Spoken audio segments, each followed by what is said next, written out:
So sometime after E3, we finally got a glimpse of Claire's gameplay for Resident Evil 2 Remake, and it looks absolutely stunning. I honestly cannot express how damn good it looks and how damn good I'm sure it's going to be to play.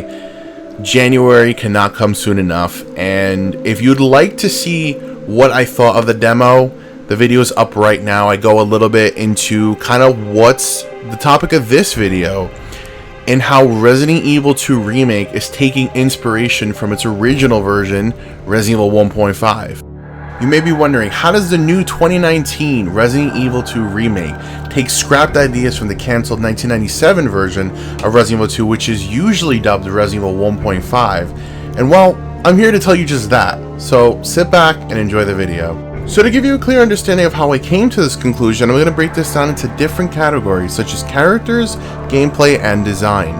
Now I first have to give a big thanks to Team Aegis, who are a group of independent programmers that are working currently to restore Resident Evil 1.5 as there was no finished build. And because of them, I'm actually able to illustrate my points. So again, thank you so much. Your work means a ton to me. I have always been interested in Resident Evil 1.5, so without further ado, let's get right into this.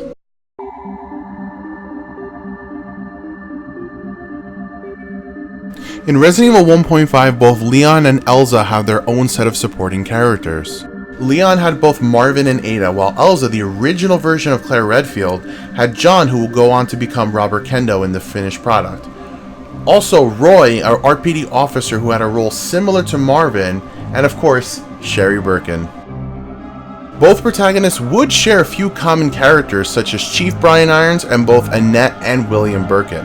We don't have much information about the supporting characters in Resident Evil 2 Remake, but there is one character that's been shown that does already show some similarities to 1.5. Marvin, who some of us knew as Will Smith in the original Resident Evil 2, had a much bigger role in 1.5. He would help you out in the RPD along with Ada Wong. He would escape with Leon into the sewers and to the Umbrella Labs. He does end up unfortunately getting infected, but obviously at a much later point than the finished build of Resident Evil 2. It was actually said that Resident Evil 2 was originally going to have characters you can save, similar to Rebecca and Barry in the original Resident Evil. Marvin would actually be one of those characters, but of course, as Resident Evil 1.5 was never finished, we haven't fully seen it implemented yet, but I can imagine that what would happen is you would find some cure to be able to save him, and if you didn't, then obviously he wouldn't live to the end of the game.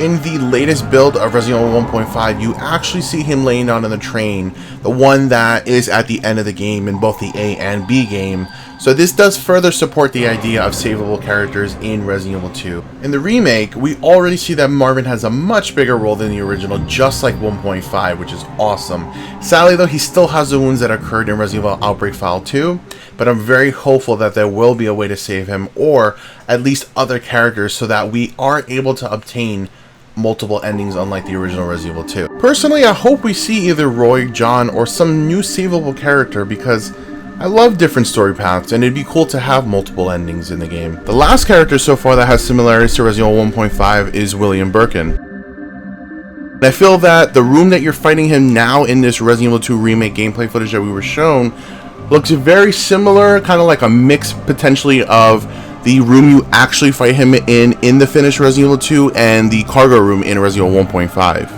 And of course, as an added bonus, like 1.5, William actually says Sherry's name while in the G form, as shown here both in 1.5 and now in Resident Evil 2 Remake.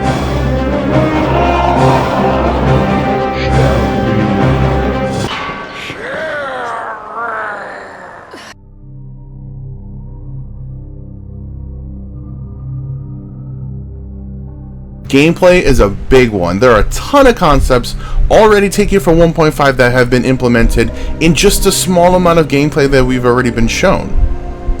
One, of course, is the darker, kind of dark bluish tone that was originally going to be present in 1.5 that you can see in the gameplay demos shown here, but in the actual remake footage, it went reverting back to that kind of darker tone that in the finished build was a more brighter police station, kind of similar to Resident Evil 1, how originally it was a much brighter mansion, and then in the remake obviously had a darker tone. In 1.5, there were different areas where zombies could actually break through the gates and gang up on you. And since Resident Evil 1.5 had a higher zombie count on screen, it seemed pretty damn intense. But thanks to 3 console generations later, Capcom is able to replicate that very same thing now. Now in the remake, zombies could break through a ton of windows as shown in the Leon E3 demo.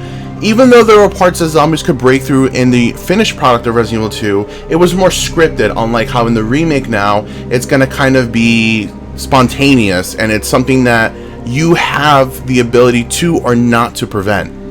Lastly, for gameplay, 1.5 had a feature that was scrapped for the original build of Resident Evil 2, but is actually brought back for the remake, which I think is really cool. Originally, you would see visible markings on Leon or Elza whenever they took a portion of damage, and as I said, it was removed from Resident Evil 2, but I did notice here in the E3 demo that Leon had blood from him from the areas that the zombie bit him. I, for one, was not excited for this in the original Resident Evil 2, as handprints on the character models wasn't really a big deal, but I think for the remake, considering how beautiful the graphics are, I think this is a really neat touch. It will be interesting to see what other attacks will cause visible damage, or if gruesome deaths like Resident Evil 4 has will return. From the looks of the Claire demo that we have here, it definitely looks like she's dying from Birkin here, and what seems to be an automatic death, so to me, I feel that the gruesome deaths will probably be returning. On the subject of gameplay, I do want to point out that while this wasn't taken from 1.5, this camera angle was actually taken from another Resident Evil beta build dubbed 3.5. In Resident Evil 3.5, Leon was actually able to aim his handgun and flashlight at the same time. Nothing major, but still something cool to note.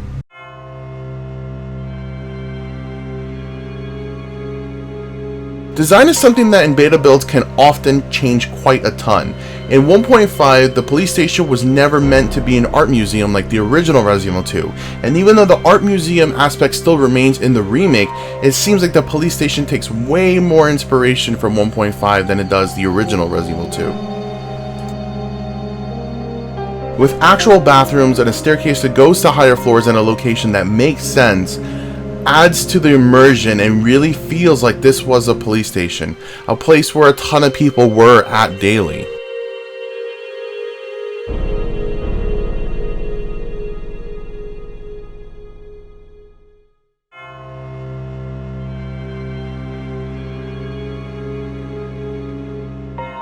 Personally, I love the updated design of the Raccoon Police Department. I just love how it looks more like an actual police station, and in all honesty, just for that reason, it looks a lot creepier. And with that, guys, it brings us to a close. Hopefully before the game releases, we do get a playable demo, or at least some more footage. I would personally like to see some of the locations from Resident Evil 1.5 make it into the remake. Most of the ones that I personally like are further in the game, like the road to the laboratory, but I would like to see it implemented because I just think it looks so cool and very scary, so I think it would fit in this newer build of Resident Evil 2. As far as other concepts, I'd love to see multiple endings and savable characters as originally was intended in 1.5, so hopefully that does make a return. If you enjoyed the video and like to see more, please consider giving the video a thumbs up and subscribing. I have a ton of Resident Evil walkthroughs already up on my channel, as well as 1.5 beta builds. And until then, guys, thank you for watching, subscribing, and I'll see you in the next video. This is not how I imagined my first day.